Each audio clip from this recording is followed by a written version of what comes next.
all the hallmarks of a beautiful scandal. You had to know somebody to get a job, how to get a contract. The board was fired, apparently. Millions been misspent on friends, on contracts. It's a kerfluffle of a liberal, actually Trudeau kind.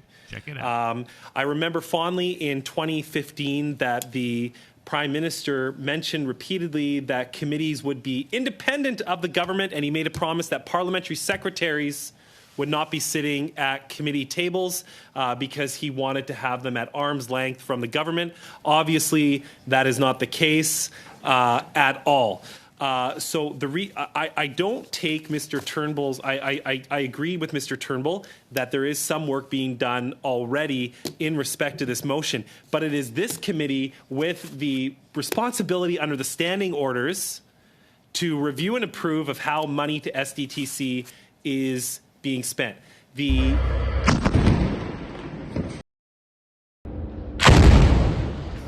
Thank you, committee members. Maybe I could do a quick outline. This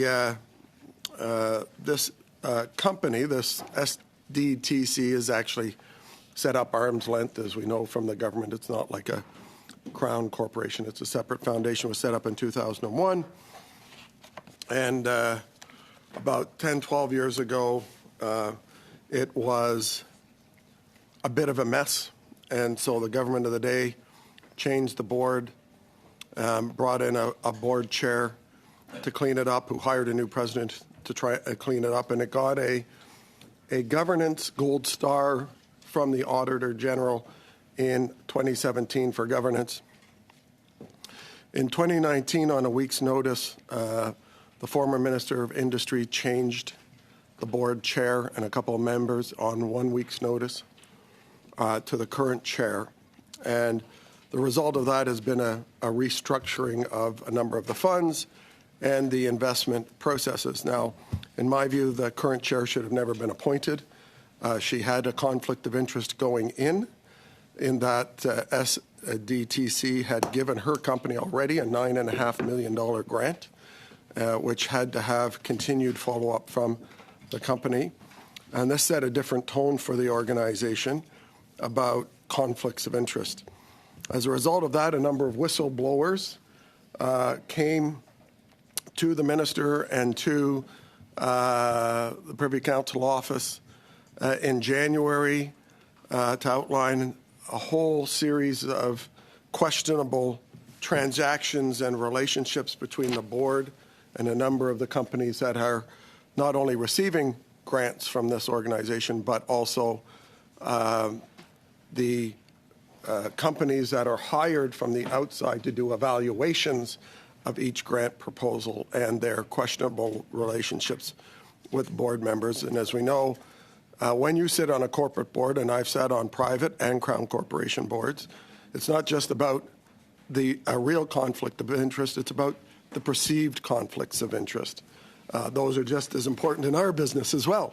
And it appears from what has been reported on whistleblowers that there are many instances not only of conflicts but of restructuring the funds outside of the mandate letter or the mandate agreement they have with the government. The government gave 35 months ago, the Liberal government gave this organization $750 million more of taxpayer money. And the current minister became the minister 1 month after that. So he's been overseeing this organization for 34 months, yet was totally unaware of the governance changes, the investment process changes in this organization, which his ministry had just given $750 million of taxpayer money.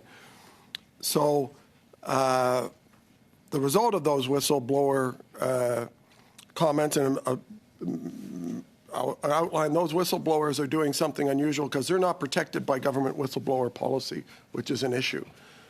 They have come out and put themselves on the line and are not protected by the Government of Canada's whistleblower policies because these conflicts are so egregious.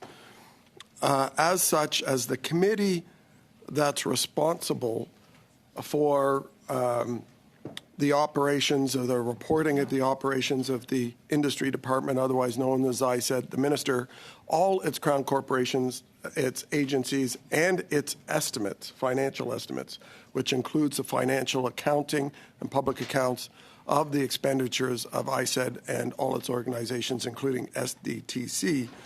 We need to take a look at this. Now, it is true that the minister, upon receiving this, the current minister, did ask for what is called a fact-finding report from Grant Thornton, which has been presented. It was a very narrow mandate that was given to it, much narrower than the accusations that were made.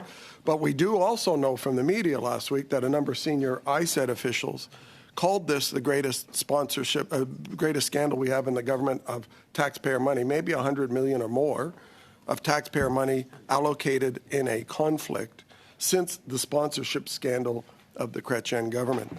So I believe it's incumbent upon this committee to examine, as is our responsibility to Parliament, the expenditures, processes, and impacts of all of these management and governance changes at this organization to which the industry department is accountable. And I understand, Mr. Chair, that that requires a meeting motion, which I'd like to put forward now, and I think the clerk has copies if she would like to distribute it. And I can read this, that, and we'll presumably have a bit of a discussion here in the committee about it, that in relation to the recent investigation and report on Sustainable Development Technology Canada, otherwise known as SDTC, showing a breach in conflict of interest rules and misuse of public funds, the committee undertake a study of up to 6 meetings to investigate these allegations,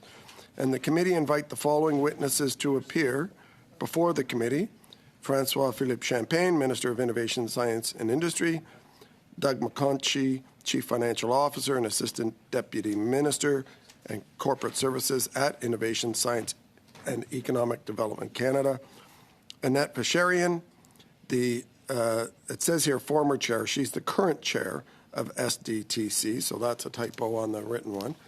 She is the current chair.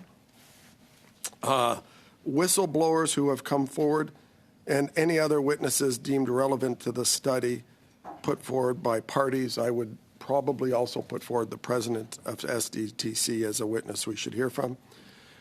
And subject to the approval of the recognized party whips and the availability of meeting slots from the House of Commons, the committee hold additional meetings or extend our current committee meetings beyond an hour on each allotted day for each meeting on this matter, with the goal of not delaying the study of Bill C-27. So that's the end of the motion. The idea is to give the committee 2 options we could follow. We could add additional meetings, which I know is more difficult, but I think from our whip's perspective, they would work to find the resources. But the easier solution, since we meet on Tuesdays and Thursdays, is to add an hour to the meeting after the C-27 testimony for the next number of meetings to consider this. So with that, I will turn it back to you, Mr. Chair, for others to comment.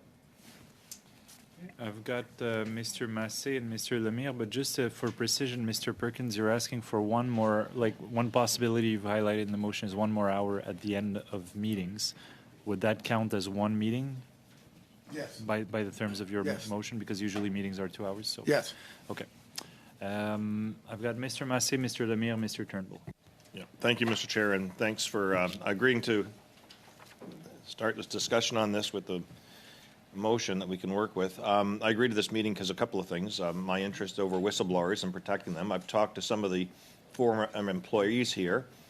We had the Minister at Ethics yesterday, where my primary concern in all of this is obviously due process, but also with the position that I've taken is, provide the workers that are still there with equivalent public service jobs if they wanted to leave that agency and go on a lateral move somewhere else within the civil service, something we can do to protect them. It will probably also ensure that the process that the minister is going through right now is thorough. So for me, it's about protecting those families that are there, and that's the bottom line.